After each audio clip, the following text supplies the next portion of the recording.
Swayam Prabha. Digital India. Educated India.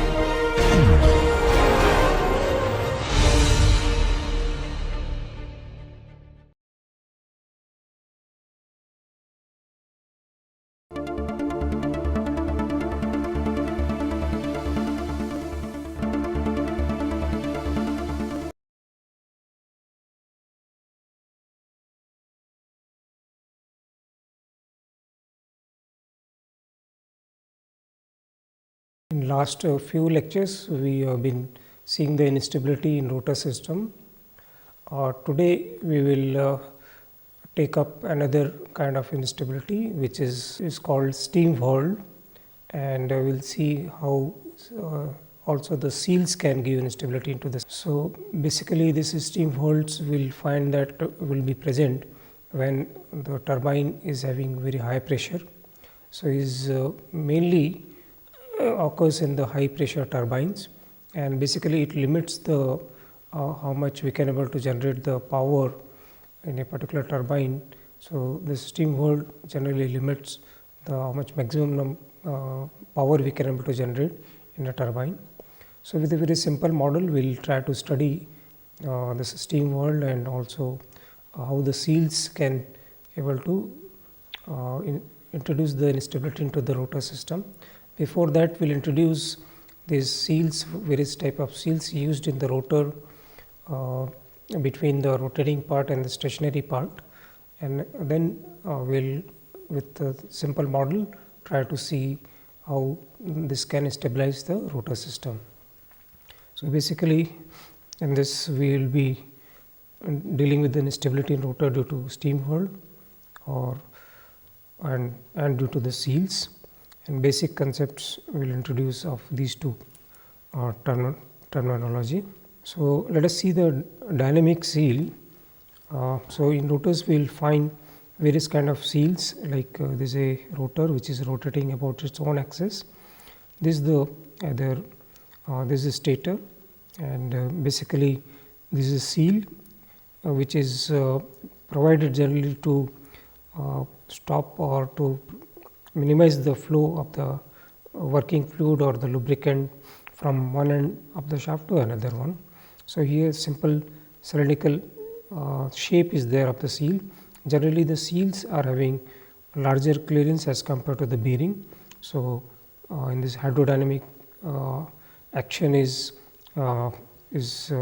not present, and this is another kind of seals in which the path is tapered, so that the flow of the lubricant from one end to another end is less. There are some other kind of seals like the stepped seal. So, instead of the single straight cylindrical or the tapered, there is this stepped annular seals are there. Apart from this, there are different variations of the seals, like this the labyrinth seal, in this particular case the teeth is on the stator. So, this is the stator and teeth is on the stator, and basically they will prevent the flow of the lubricant, and because of this obstruction the flow of the lubricant will be less. And similarly, we can have the labyrinth seal on the rotor instead of the stator, and basically they are all over the circumference, and we see that this prevents the leakage of the fluid because of the various obstructions. Sometimes this labyrinth seals are provided in not only in the stator but also in the rotor, so that the path of the working fluid or lubricant is zigzag when it is passing through the seals. So, with this prevention of the working fluid is more and better in sealing can be done, dynamic sealing can be done with such arrangement. Apart from this, in the turbine blades, sometimes like this the impeller in which the fluid can come from this side.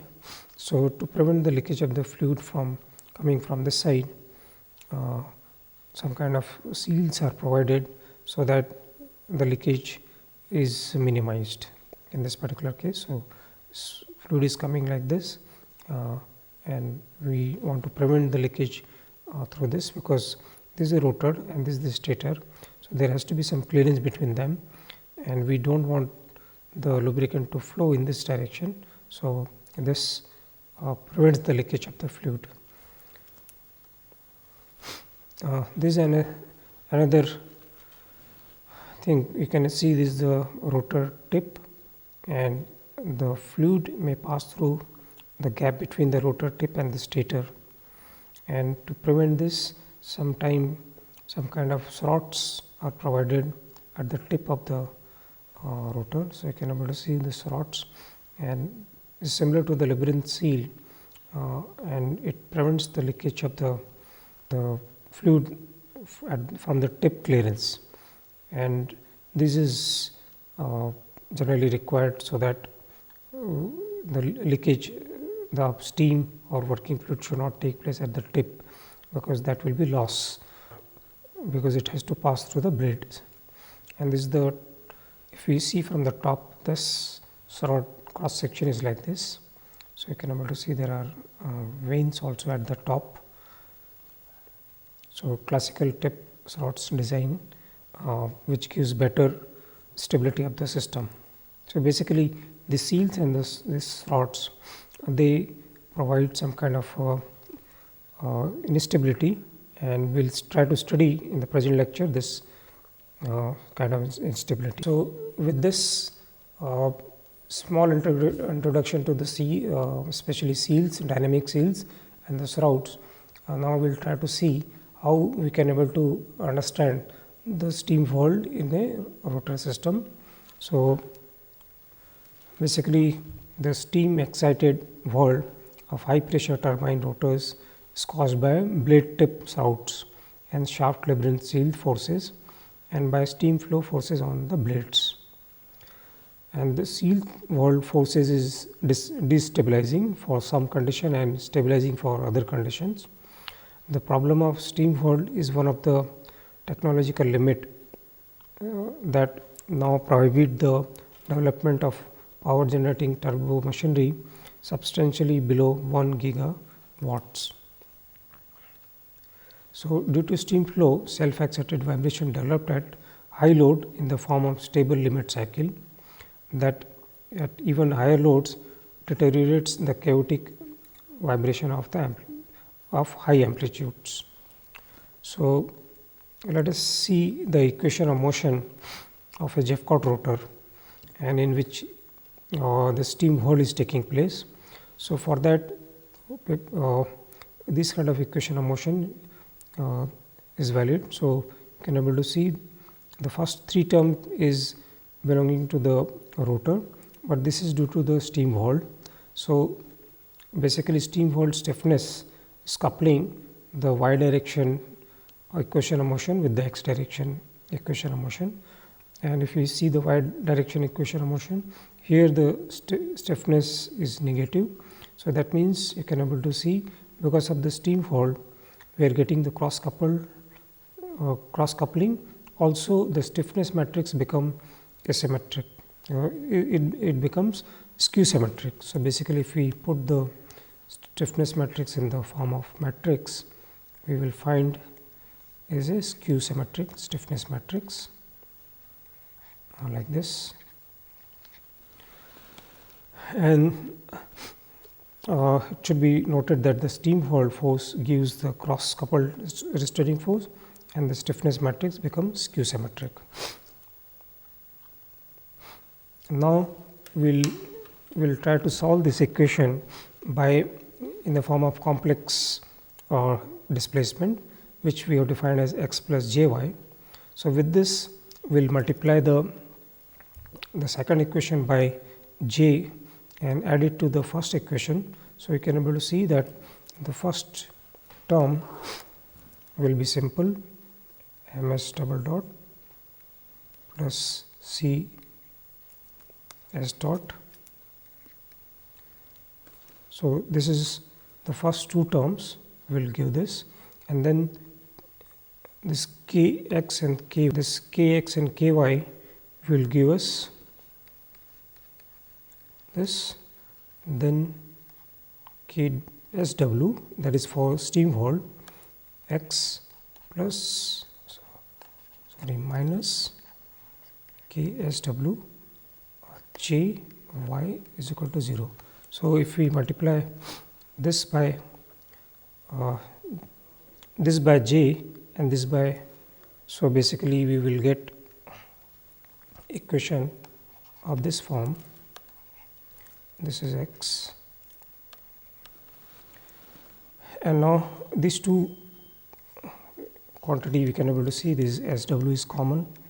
So, basically we can able to write this also as plus, and then this will be cubic, and here we have plus 1, so we can able to write this. So, if we remove the cubic term, then we will get jy plus x, and which is nothing but s. So, this will give us this quantity, this will be minus j ksw s. So, basically we can able to get the equation of motion in the complex domain in stationary coordinate system like this. So, this is the equation of motion which we derived. Now, we are assuming the solution of this as amplitude and some frequency component or eigenvalue component, and if we differentiate this, we will get this quantity. If we substitute this in the equation of motion, we will get s lambda t plus c lambda s lambda t, then this will be as it is.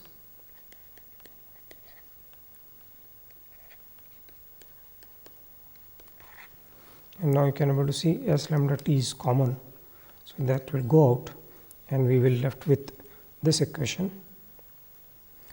So, basically this is the frequency equation. This is a frequency equation. Now, we are simplifying this equation. Basically, if you see this previous equation is in terms of m, c and k. So, if we divide whole expression by m, so we will get this as c by m and k by m and this by m. And now, we can able to simplify by defining natural frequency square as k by m, and this omega square SW steam valve, this is parameter we are defining by this, and this is the damping ratio, and critical damping is defined like this. So, if we use this non-dimensional parameters, we can able to write the previous equation in this form. Now, this is a quadratic equation in terms of lambda. So, we can able to solve for lambda. So, we will get two roots from this. So, simplified form of that, because this is a quadratic equation that we can able to get in the closed form solution. So, this is the quadratic equation solution, and we have two roots of this lambda, and the form of this is like this, in which we have alpha I as a real part and beta I is imaginary part, where I can be 1 to 2, and this alpha I will see that this is a real part. Some quantity of the real part may come from the term within the square bracket also, and the remaining part will be the imaginary part, which will come from this square bracket from the sum of the parts. So, now we should note that some of the real parts may come from the terms within the square bracket of the equation, as it will be clear in the following case at the boundary of stability. So, here we will be defining a boundary of stability. Basically, in the previous eigenvalue solution, the system is unstable when the real part of lambda is positive, and it is stable when real part is negative, and hence the boundary of stability will be when this real part lambda is 0. So, in one case when it is positive, we have an unstable region. If it is negative, we have stable region. So, in between this, when this lambda is 0, we will be having that will be the boundary of stability. Hence, let us defining the eigenvalue at the instability at the stability boundary as pure imaginary. Let us say the real part is purely 0. So, this is the we are assuming that this lambda is j nu, where nu is the some frequency and there is no real part in this. So, this is the condition of boundary of stability. If we so this was the equation, frequency equation. If we substitute in this lambda is equal to j nu, that is the boundary of instability condition, we will get this equation. So, you can able to see this will become minus nu square, and other places we can replace lambda by j nu. So, we will get this expression. So, in this we can able to separate the real part and imaginary part. So, if we separate the real part into sides, we will get this, and for imaginary part we will get this. From this we can able to see that nu is equal to omega n f, which is defined as k by m. So, this is the basically the frequency will be at the boundary of instability, this frequency will be equal to the natural frequency of the system. And this is obvious also, because when the real part is 0, that means there is no damping in the system. So, frequency of oscillation will be undamped natural frequency.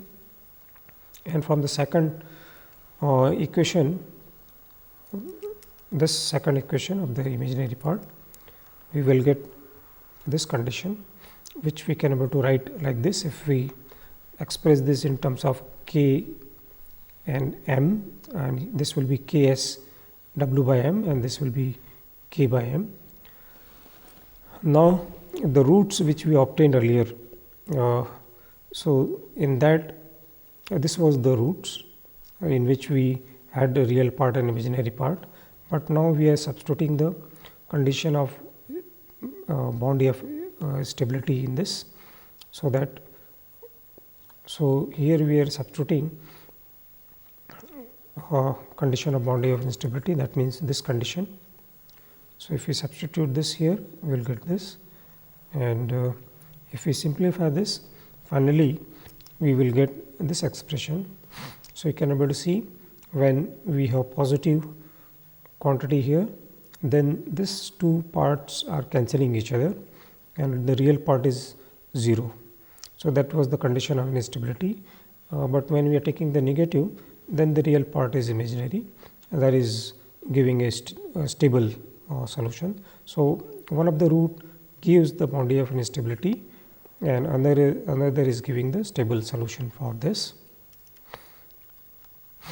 Now, it should be noted that the real part is 0 for the positive sign, and negative sign the real part is negative, which is the case of the boundary of instability that we already discussed. The stability condition can be obtained as follows by Routh-Hurwitz stability criteria. This particular criteria which we described earlier was for a real polynomial, but now the present polynomial, which is of this form, is having some complex coefficient. So, more general form of the complex coefficient for a polynomial, quadratic polynomial, could be like this, where these are the coefficients. So, if we compare these two, we can able to get various coefficients, like a naught will be 1, there is no imaginary part here. So, b naught will be 0, like that we can able to compare these two polynomial, and we can able to get a naught, b naught, a1, b1, a2, b2, and the condition of stability is the first condition is this one, determinant of this should be 0, here minus is there. Similarly, determinant of this quantity should be greater than 0. So, for stability of the system. In this particular case, this previously we used it when we previously we used in the previous lectures, but the difference of this polynomial and in this is you can able to see there is a lambda naught and this is a lambda. So basically lambda and lambda naught is defined like this, because earlier the solution was something like this, and now we have chosen the solution like this. So we have the difference of j here. So that means if we substitute lambda is equal to j lambda naught, then these two polynomial will be equivalent. So if we substitute that, we will get this expression, and basically now we have converted the present polynomial in the form of solution of this form, and now we can able to compare these two polynomial, this polynomial and the general form of this, to get the coefficients a naught, b naught, etc. So from first condition, this determinant if we are equating 0, we are getting this condition. From second one, after simplification, we will get this condition, that k SW by k should be less than 2 zeta, which is damping ratio. So it can be seen from above equation that instability due to steam valve can be avoided by sufficiently high damping. If damping is high, then this condition is more we can able to satisfy, and if k is the natural frequency is more, that means this is more, then we can able to have better stability in the system. The present model we considered only the this steam valve stiffness, but in actual case apart from this we will be having the damping and stiffness from the bearings, and that also we need to consider while analyzing the steam valve, and for that case we will be having the conditions slightly more complicated, but this is the basic premise regarding the steam valve, and this particular case we will see in the subsequent thing, in which we will be considering the seals as the system in the system along with the bearing. So in the last we have seen that how we can able to analyze a steam valve, and how we can able to get the condition of the steam valve, and how we can able to improve the stability of the rotor system with the steam valve.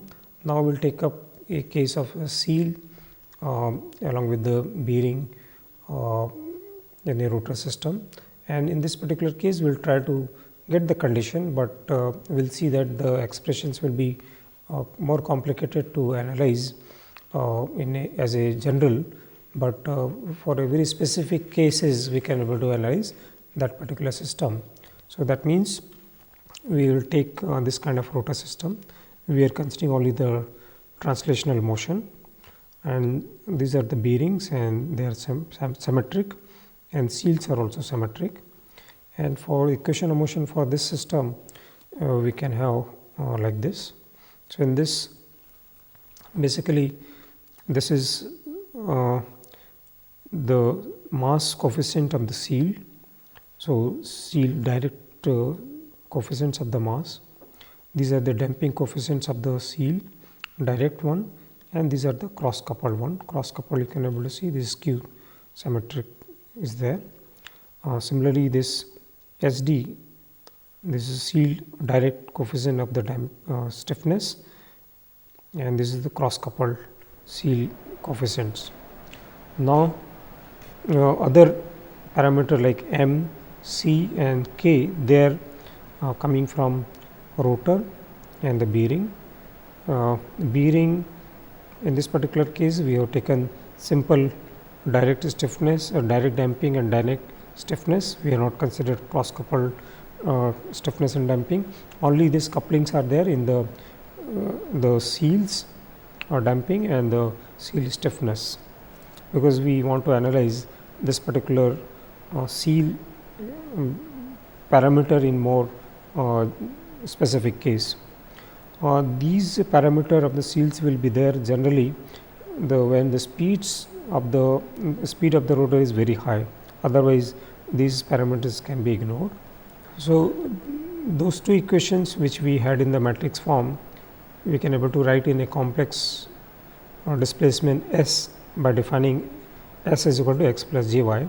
So, if we multiply the second equation by j and add it to first one, we will get equation of motion like this.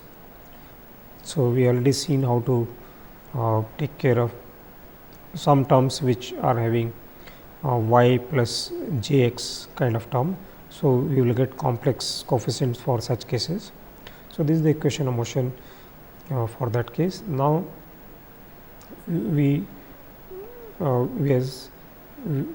this we can able to simplify, and all the terms we can able to write in the terms of S. So, this is the equation of motion for that. Now we are choosing the solution of this like S E j nu t. So, in this particular case, if we take the derivative, we will get this, and this we can able to substitute in the equation of motion to get the frequency equation like this. And this frequency equation is, so this is similar quadratic polynomial with the coefficients as complex. So, the previous stability conditions in terms of A naught, B naught that we can able to apply here, Routh-Hurwitz criteria. So, this is the first condition. So, this gives this condition. Second condition was 4 by 4 matrix. So, if we simplify this, we will get the equation like this. So, in this you can able to see so many parameters are there.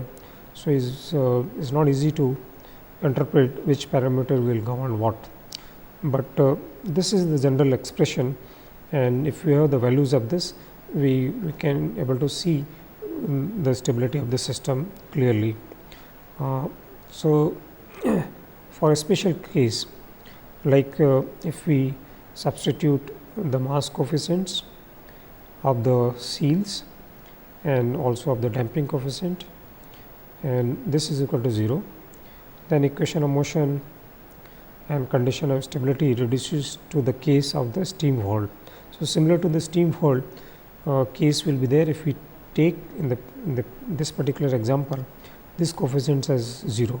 So, you can able to see that this particular conditions are more general, and very special cases we can able to analyze by putting these parameter one by one or in combination equal to 0. Now, we will take up another case in which generally we need to accelerate the rotor at a certain angular acceleration, basically to avoid the critical speed or to avoid the instability zones. We need to accelerate the rotor at a particular rate, so that we do not give much time to the rotor to be there in the at the near the critical speed or within the instability zone. And if we cross these zones quickly, then the possibility that rotor gets very high amplitude will be very less. In this particular case, we will be considering two cases. One is we will be having constant torque. So, the supply is unlimited, supply is having limited power. So, the constant torque it can apply. The second case is the constant acceleration, especially the angular acceleration. In that, depending upon the requirement, whatever the drive is there, it can change its torque and it can give a required torque. So, in this particular case, we have unlimited power source. So, this kind of practical difficulty we may have in the real system. So, let us try to analyze these two cases, and in this basically the equation of motions will find that especially when we are considering that we are giving a constant torque, the equation of motion will be nonlinear in nature, and in this particular case we will be solving this using some kind of direct numerical integration in time domain, and we will get the response of the system with time by these numerical techniques. So basically in this particular case we will be having nonlinear equation of motion of Jepcot rotor for run up or run down of the rotor, as we have already mentioned. So in real case quite often it is required to accelerate the rotor from rest to its operating speed with certain angular acceleration. It is required while run up or start up to cross critical speed or instability regions quickly, so that the time taken in traversing these critical speeds or instability regions are short to avoid possible buildup of the large oscillations. The following example of the equation of motion of Jepcot rotor will be derived and analyzed for a variable speed of the rotor. So, in this particular case, because angular acceleration is there, so the speed of the rotor will be variable. So, this is a problem in which we will be, through this example we will be basically explaining this particular run up case. So, we have this three generalized coordinate x, y, z, x, y and theta of the rotor. X and y are the transverse displacement which of the geometrical center of the rotor, and theta is the angular position of the eccentricity with reference to one of the axis, which is x axis. So, basically theta is the torsional displacement and x and y are the transverse displacement. And so, in this first we will be obtaining the equation of motion in this x, y and theta direction, and then and especially in this we will not be considering the speed as constant, but it is variable, and this will be variable because there is external torque in the rotor system. And in the second case we will be analyzing for ideally balanced rotor, this what will be the basically time required to reach the angular velocity, whatever the maximum velocity from rest, how much time it takes to reach up to that point. In this particular case we will assume the torque as constant, and another case when the eccentricity is present in the system we will be obtaining the unbalanced response for known constant angular acceleration with some zero initial condition. That means we will be having angular acceleration conditions like this, even the angular velocity, and this is the angular displacement. So, you can able to see the angular displacement is changing with time, square of the time. In this particular case, as I mentioned earlier, constant torque, that is a limited power source, and another case is the known angular acceleration. In this, the power source is having unlimited power. So, first let us try to derive the equation of motion. So, basically the rotor is like this, x, y and z is in this direction and is rotating with in counterclockwise direction, which is theta direction. This is theta velocity. Now, if we take the free body diagram of this, we will see that these are the elastic force from the shaft. This is gravity force. In this particular case, the static equilibrium is at the bearing center, and there will be some static deformation. So, to take care of that, the weight we need to consider here, especially in the nonlinear system. We need to consider this because we cannot able to shift this the coordinate axis to the static equilibrium position because of the nonlinearity in the system. For linear system, generally we shift it. So, this will act, and we have this x, y as stationary coordinate system, and this is another coordinate system xi and eta as a rotating coordinate system, which we have encountered in the previous lectures also. So, with this we can able to write the equation of motion. So, you can able to see apart from the stiffness, we can able to add the damping force also. So, this is the external force should be equal to the mass into angular acceleration, and this is the angular position, this is the linear position of the center of gravity of the rotor.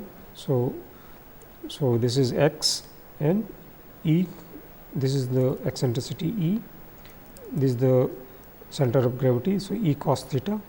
So, x plus E cos theta will be the location of the center of gravity. Similarly, in the y direction, y plus E sin theta plus weight also we are considering here, because positive y direction is in the upward direction. So, basically this should have been this side as minus, and then these are the external force is equal to the inertia, mass into angular mass into the linear acceleration. And the third one is the torque. So, torque balance.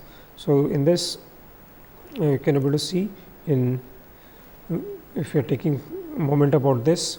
So, we will be having kx into E sin theta, kx into E sin theta, that is the moment, and that is acting opposite to the rotation direction, that will be negative. From this we will be having ky E cos theta, but this is positive, and torque, let us say, is acting in the positive direction. So, T. So, this is T torque T. So, these are the, and from damping also similar terms will come. So, you can able to see torque, stiffness and damping should be equal to polar moment of inertia, mass moment of inertia into angular acceleration. So, these are the three equation of motion in x direction, y direction and theta direction. Basically, they are coupled theta, and these equations we can able to write like this. So, these are the three equations which we derived in x, y and theta direction. You can able to see theta are appearing in these two equations, and so if you want to solve this, we need to solve simultaneously. And in this particular case, if you see, there is a nonlinear terms of the theta also, because square of the velocities and sin theta cos theta, they are also nonlinear term. So, basically these are nonlinear coupled equation, but for special cases we can able to decouple them. So, we will see that how we can able to decouple. So, for known torque, so if we know the torque, how much we are applying, the equation, all three equations we need to solve simultaneously, because if we know the torque, then we cannot able to uncouple these. In another case, if we have required angular acceleration, so instead of we know the torque, if we have required angular acceleration, these are known, then the equation d and E will be uncoupled, and we can able to solve for x and y independent of each other. And once we solve x and y, we can able to come to this equation to get what should be the torque required to give that particular kind of angular acceleration or angular velocity. So, in this particular case, the second case in which the angular acceleration and velocity are specified, these two equations are uncoupled, and we can able to solve this to get the torque, the third equation. So, in this particular case, the simultaneous solution of this is not required. So, now let us take the case when the rotor is perfectly balanced, the eccentricity is 0, that means all the terms in the equation of motion in the right hand side are 0, and we have constant torque. So, if we have constant torque, then we can able to see that the last equation, all the terms will be 0, only this inertia, rotary inertia and the torque will be present, which is constant. So, this we can able to rearrange like this, I p into d theta dot and t into dt, and we can integrate this from 0 to what is the maximum angular velocity we required, and what is the time from 0 to t max, what is the time required to reach that particular speed. So, if we integrate it, basically we can able to get the time required to reach omega max. So, this will be the expression for that. This is valid for the constant torque and when there is no eccentricity of the rotor. The next is, now for known constant acceleration with these initial conditions, let us say these are given to us, these are specified, then the unbalanced rotor equation of motion which we had written earlier will take this form. So, now you can able to see in place of theta double dot theta we wrote this, and theta dot we wrote this, and now these equations are independent. We can able to solve this equation and this equation independent of each other like this. Now, and so basically here now we will be obtaining this, because here the forcing is general in nature, because this is the external force. Because of angular acceleration, the force is not linear, is varying continuously with time. So, we will be using some kind of time integrated integration method, numerical method like Newton or Newmark's method. We can able to use it. Before using it, we are non-dimensionalizing the previous equation, like dimensionless displacement x by eccentricity. So, we are solving one of the equation in the x direction, y direction displacement will be similar to this one. Then non-dimensional time, frequency into time, non-dimensional acceleration we are defining like this. This is the natural frequency, undamped one, this is the damping ratio. So, these non-dimensional terms we can introduce in various terms of the equation of motion, like mx double dot. This can be written like this, and in turn we can able to define non-dimensional or displacement and the time. So, basically mx double dot can be written like this. Similarly, cx dot we can able to write in the terms of non-dimensional term like this. Kx can be written like this. Then some other terms, like this is coming into the mass term. So, equation of motion we are dividing the whole equation of motion by this. So, that means in the damping term, this divided by this, which is these two terms, again we can able to write in the non-dimensional term. Similarly, in the stiffness term, this divided by this will come unity. So, like that we will introduce the various non-dimensional terms. Similarly, in the forcing term, this division is there, because we have divided this throughout the equation of motion. So, this equation we can able to in several steps, finally we will get a simple equation like this for the forcing term. So, basically equation of motion in the non-dimensional form will be of this form, where f t is given by this, where theta itself is defined like this. So, basically now equation is ready for numerical simulation, and in this equation of motion we can able to see there are only two parameters now. One is the damping ratio, and another is the non-dimensional angular acceleration. So, one is damping ratio and another is the non-dimensional angular acceleration. We can able to study the effect of these parameter on the response. So, now we will be obtaining plot of the response with non-dimensional time. So, as we had two parameter to play with, so we can able to take different cases. So, these two cases we have simulated, in which damping ratio was and this angular acceleration non-dimensional was chosen, and we have obtained the various responses.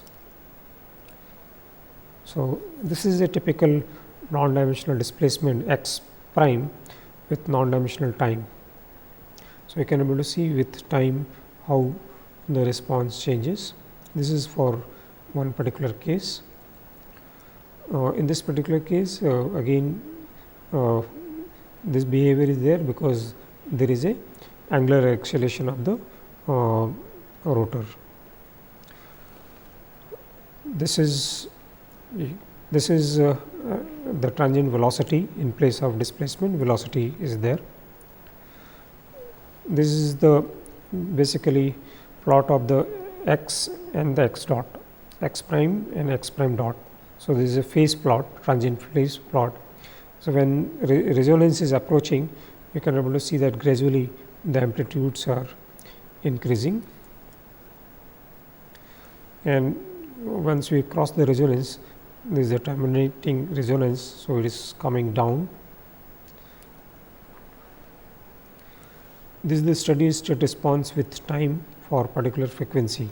So, at one particular frequency, if we are not having acceleration, this will be the form of the response, and for that particular steady state response, obviously this is the frequency domain data.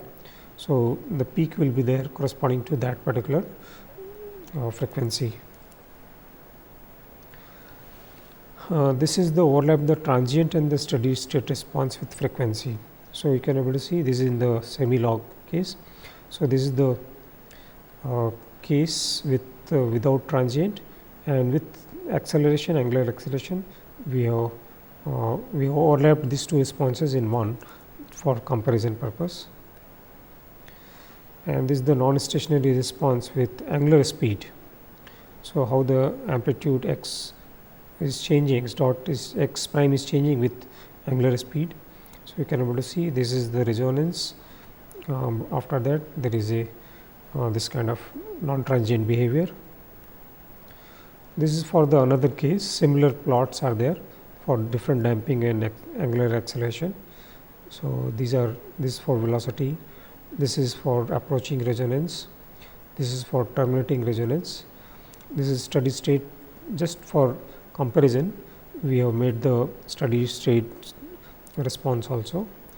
So, this is the steady state response overlap with the transient response, and this is with angular velocity how the transients are coming once we are going away from the resonance condition. Today we have seen one is the steam whirl, and how the steam whirl can give instability in the system, and how we can able to get the condition of instability, which are the parameter which can govern the or which can able to stabilize the system in which there is a possibility of the steam whirl. So, we have seen that if we have more damping in the system, or if more the natural frequency is more of the system, then that means if we have more rigid rotors, we can have the more stable threshold speed. That means we can able to increase the speed of threshold for the steam whirl with these two parameters. Apart from this, we have seen how the model of the seals we can have in a simple Jeffcott rotor, and what are the conditions we can get for a rotor with seals. Those expressions were more general in nature, and that can be used for more specific cases, or to understand various parameter and the seal parameter. Maybe one by one those parameter can be considered, and we can able to analyze the stability of the system in more detail. Apart from this, we took up a case of the run up or run down of a rotor, which is often is there in the practice. To avoid the critical speed or to traverse the critical speed and the instability zone quickly, we need to give some kind of quick acceleration, angular acceleration to the rotor, and because of that we can have some kind of non-stationary response. So, how the rotor will behave in such cases, we try to understand in the particular case. In this, we had the equations are nonlinear. So, we use time integration to solve to get the responses, and that is more practical tools, because when we are dealing with a more complex system, bigger system, then that is the only possibility that we can able to analyze the such bigger system using direct time integration. There are methods, the analytical methods for nonlinear system analysis. So, that we have not dealt with in this particular course.